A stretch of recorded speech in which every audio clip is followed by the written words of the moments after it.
Hey everyone, what is going on? I'm Matthew Oliver with Stillwater Alchemy, and today we're going to be talking about the Virgo New Moon. So, with this new moon, the more prominent aspects that I'm going to be discussing are the moon in opposition to Saturn retrograde. We also have Mercury still in the post-retrograde shadows, Mercury being a key player because it is the ruling planet of Virgo, and then also Venus conjunct the South Node in Libra.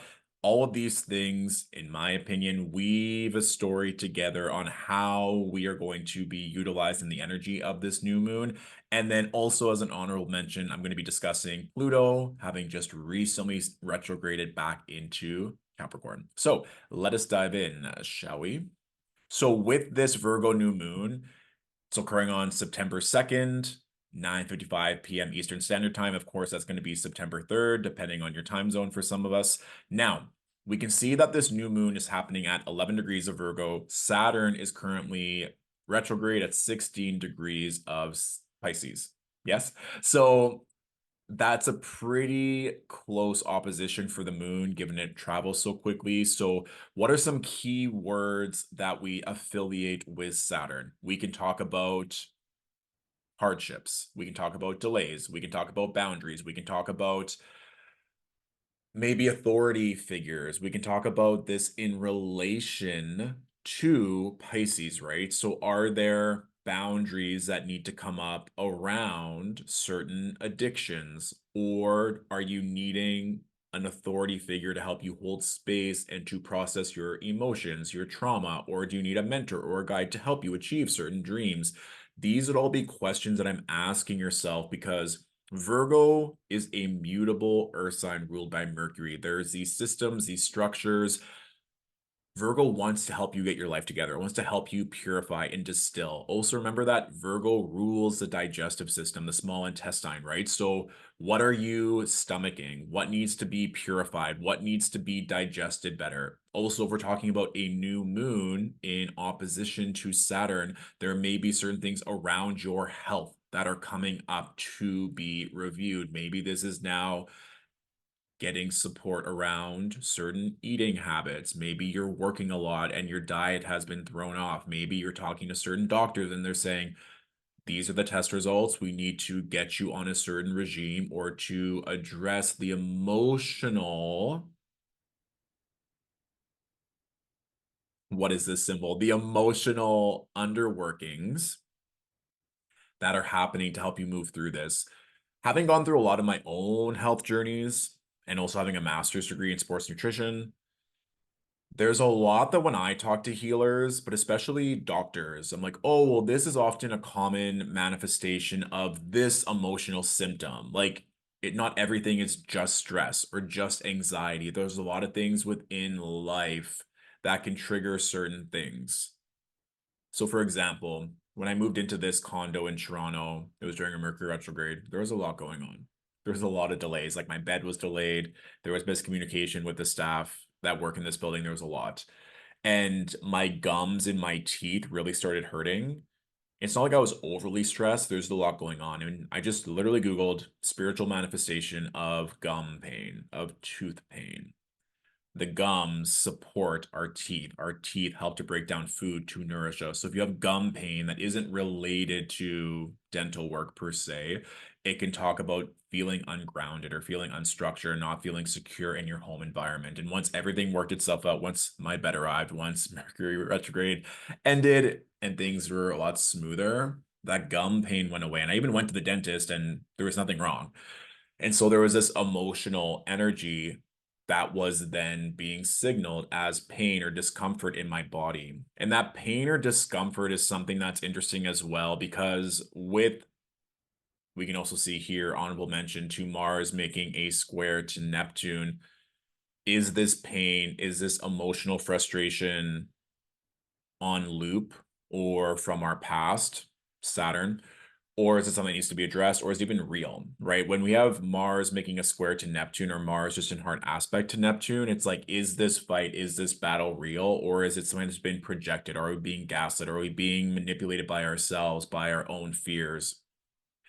So that's something if it resonates in terms of the nutrition, the emotional well-being, needing support, that's one manifestation of this. A big energy that I affiliate with Pisces is dreams. One, it can be literal venting and working that you're doing in the dream realm right now, especially leading up to this new moon, but even in the days following, right? If we just fast forward this one day and we get to Tuesday, we see that the moon is making an opposition to Neptune. So be very mindful of what is going on in your dreams when you're sleeping, but then also your literal dreams that you're trying to achieve and to build in this 3D realm. And sometimes that literally is just having the discipline, Saturn, and taking it day by day. When I think of Virgo energy, I also think of going back to school.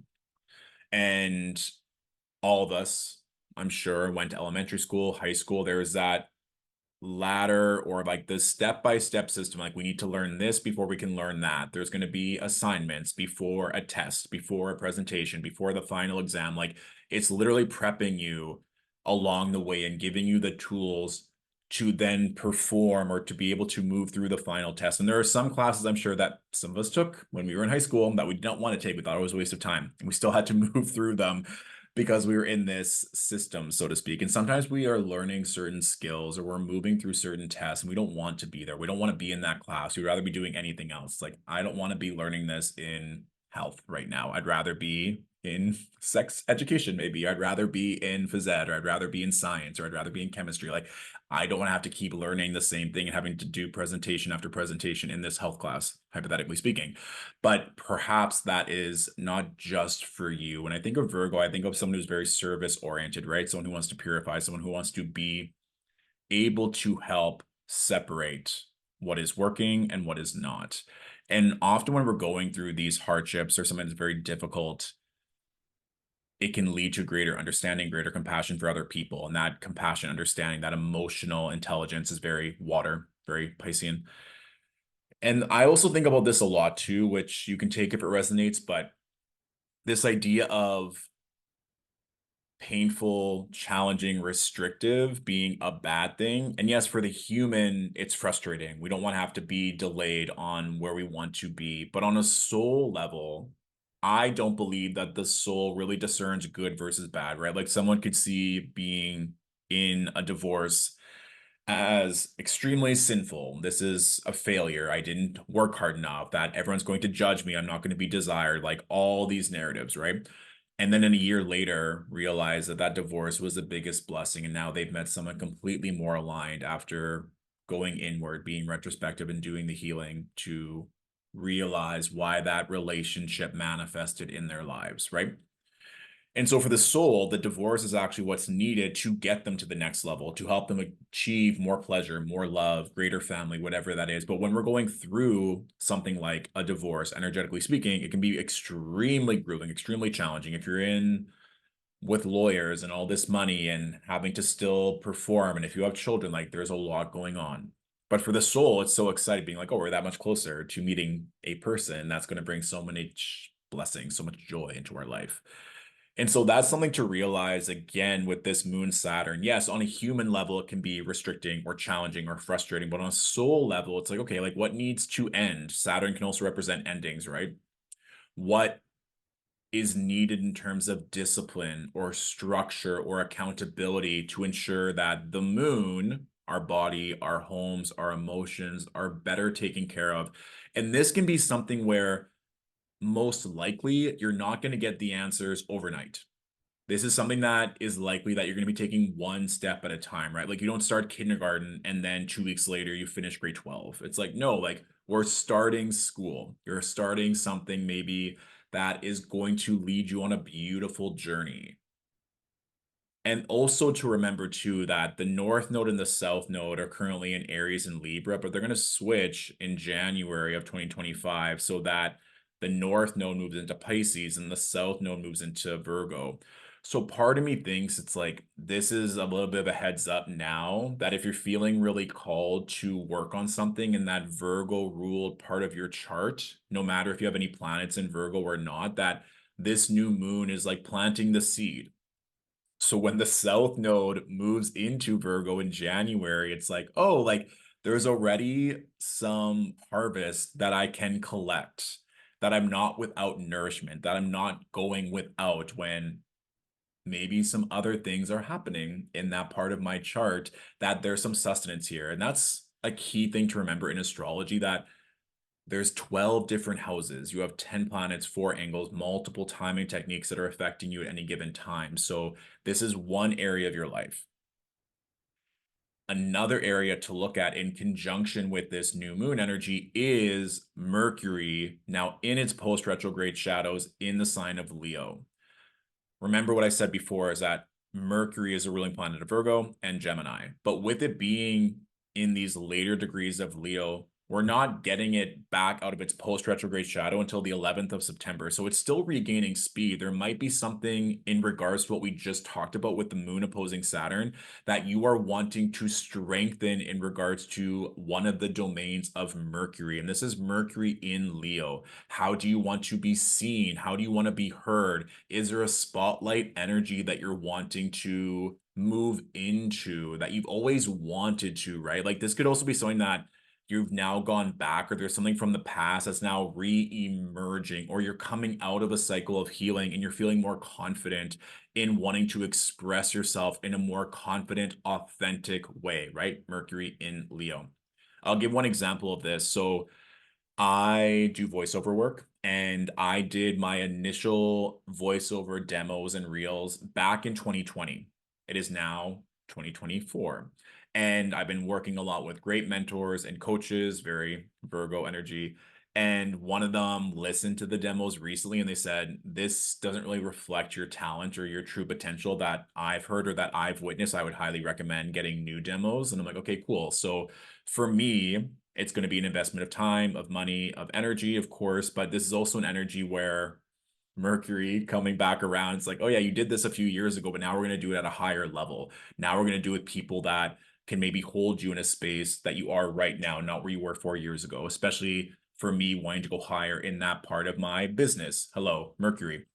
So you can see if that is another piece of the puzzle in addition to the moon Saturn piece of, is there something within Mercury in Leo that's helping you create a structure, a foundation to, at a pure form, expressing yourself more authentically so we can cultivate better relationships. And relationships is another piece of the puzzle, in my opinion, with this Venus South Node conjunction, which is going to go exact on the Tuesday, September 3rd, at 6 degrees of Libra. Now, with the South Node, it can speak to an energy of what is draining us or what is taking a lot of energy from us. And can also be, for those of you who believe in reincarnation, past lives, this might be an energy too where this might sound a little woo, but bear with me, that all these timelines are happening at the exact same time, right? Like you from a year from now, you from 2 timelines ago, you in 5 timelines from now, like they're all happening at the exact same time. So for me, this is where it gets a lot more magical, a lot more whimsical with the astrology. When we have a dominant north or south node activation, which is why a lot of people speak to the prominence of eclipses, right? But when we have a south node activation, this can either be like something needs to be let go, something needs to be released. Like if you were, let's say, in a challenging superior subordinate relationship in your last timeline and you didn't get to leave that relationship and it was something that you maybe regretted, and that when you passed on, when you signed new soul contracts, you're like, okay, like we both need to learn the lesson on both ends of the relationship.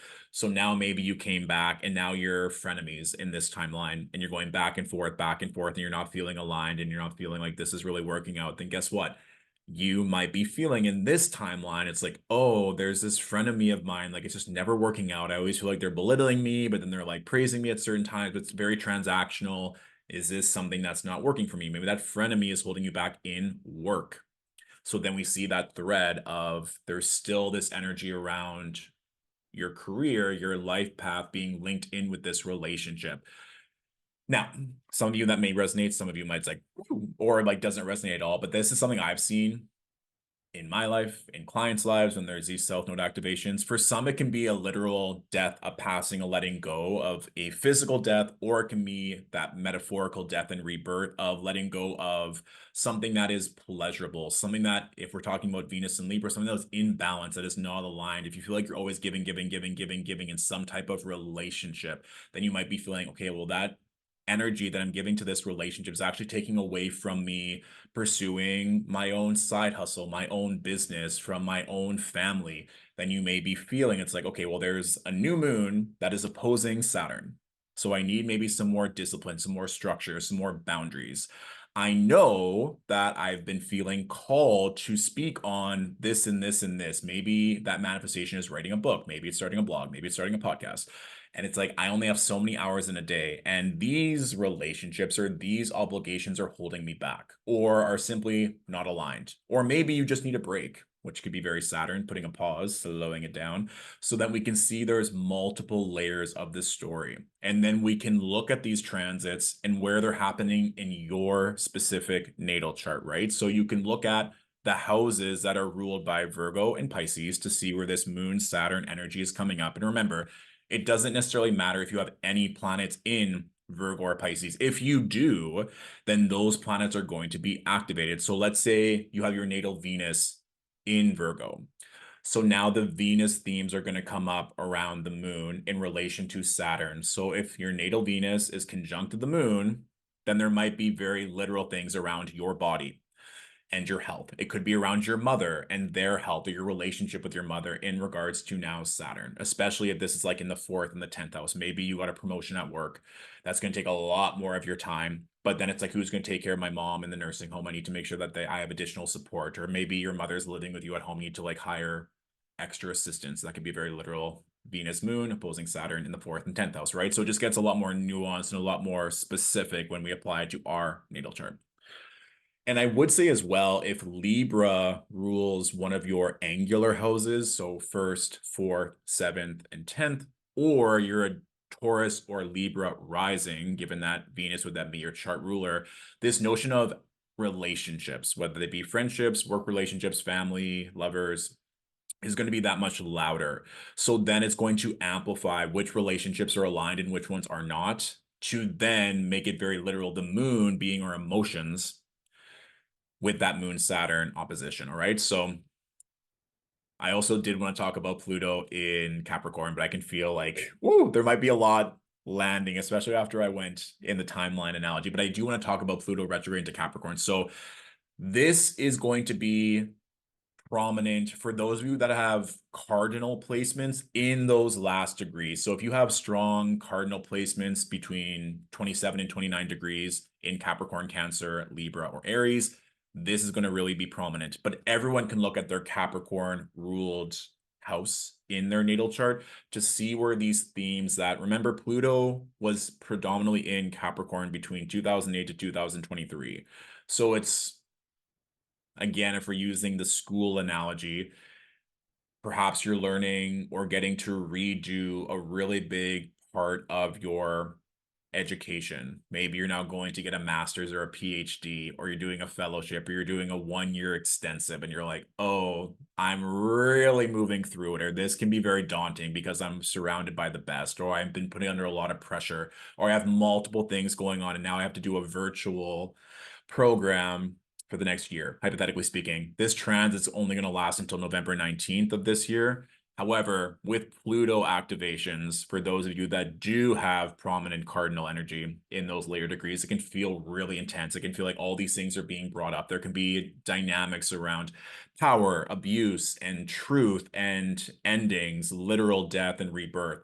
So this is just a little added asterisk to be kind to yourself if this is all happening during this new moon, or if you're going through lots in different parts of your life, because we can see that, as I mentioned, Virgo wants to distill, wants to purify, wants to be of service, but there's only so many hours in a day, time being linked to Saturn. And you have to discern what is aligned and what is not, how to express yourself, Mercury in Leo, and how these relationships are just and balanced so that you can move forward to achieve your soul purpose in the more pure, powerful way that you've always wanted to.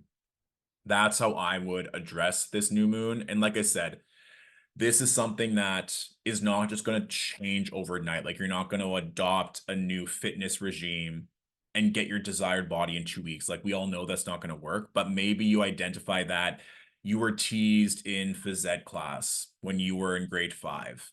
And now it's always given you anxiety, even thinking about going to the gym, even when you're with a loved one, or even if you know it's good for you. So you've always avoided it. And maybe if you started a gym regime in the past, it's led to overeating so that your body feels safe.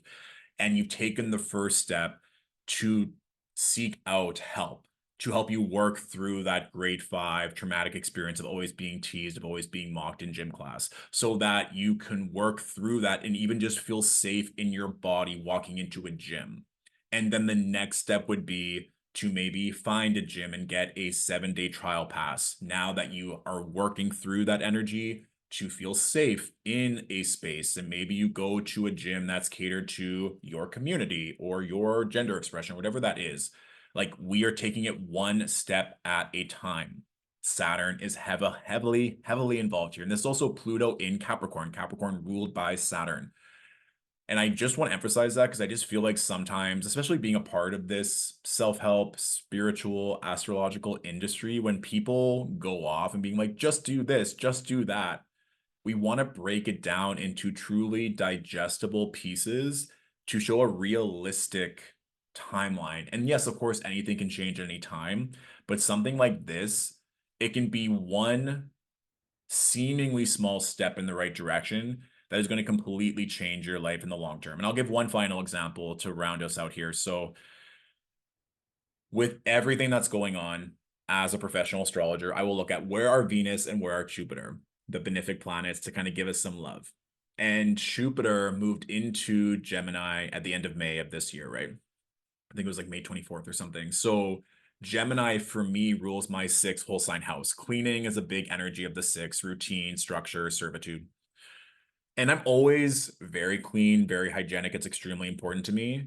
But something that it would kind of be like 50-50, and then I'd have like some dishes in the sink before I'd go to bed. And then when I'd wake up, I'd be like, oh, I have to clean this pot so that I can make breakfast. It's just an irritant of mine. So I was like, okay, let's just make it a priority that before I go to bed, no matter what, like everything is always clean in the kitchen. Like I'll wipe the counters, take out the recycling, take out the garbage, everything, so that when I wake up, it's always meticulously clean.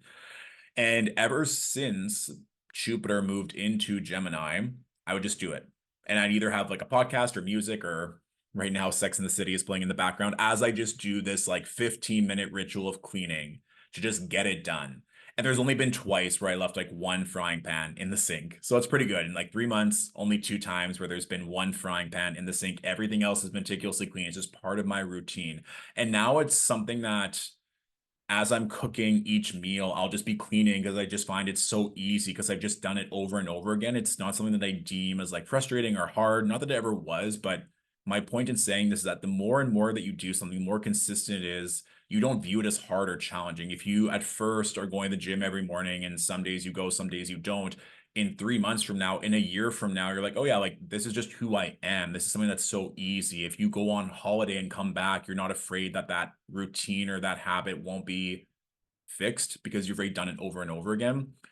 And this is also one final thing I'll share is that both Virgo and Pisces are mutable signs. Mutable signs are the most adapt to change, to being variable, to trying different things. So that's why I'm saying view this new moon as like you are planting a seed.